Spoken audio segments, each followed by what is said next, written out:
টানা বর্ষণ ও মুহুরী নদীর পানি বৃদ্ধি পাওয়ায় ফেনীর পরশুরাম উপজেলায় বন্যা পরিস্থিতির মারাত্মক অবনতি হয়েছে।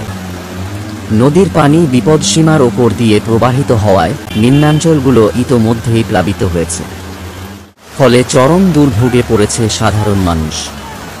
স্থানীয় সূত্রে জানা গেছে, পরশুরামের বিভিন্ন গ্রাম, বিশেষ করে বাউরঝোড়া, উত্তর দমদমা ও শিমুলতলী এলাকায় পানি ঢুকে পড়েছে।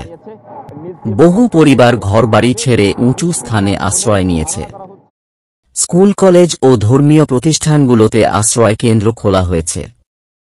এদিকে উপজেলা প্রশাসন জানিয়েছে, জরুরি ত্রাণ সহায়তা কার্যক্রম শুরু করা হয়েছে। শুকনো খাবার ও বিশুদ্ধ পানি সরবরাহ করা হচ্ছে। দুর্যোগ মোকাবিলায় প্রশাসনের পক্ষ থেকে 24 ঘণ্টার মনিটরিং সেল খোলা হয়েছে। স্থানীয় বাসিন্দা রফিকুল ইসলাম বলেন, নদীর পানি হঠাৎ করে এত বেড়ে গেছে যে আমাদের কিছুই নেওয়ার সময় পাইনি। ঘর ভেসে গেছে, এখন আশ্রয় কেন্দ্রেই থাকতে হচ্ছে। উপজেলা নির্বাহী কর্মকর্তা ইউএনও বলেন, পরিস্থিতি খুব দ্রুত খারাপের দিকে যাচ্ছে। আমরা উদ্ধার ও সহায়তা কার্যক্রম চালিয়ে যাচ্ছি। বন্যা পরিস্থিতির আরও অবনতি হলে ফেনী জেলার অন্যান্য উপজেলা যেমন ফুলগাজী ও ছাগলনাইয়াও ঝুঁকির মুখে পড়তে পারে বলে আশঙ্কা করা হচ্ছে।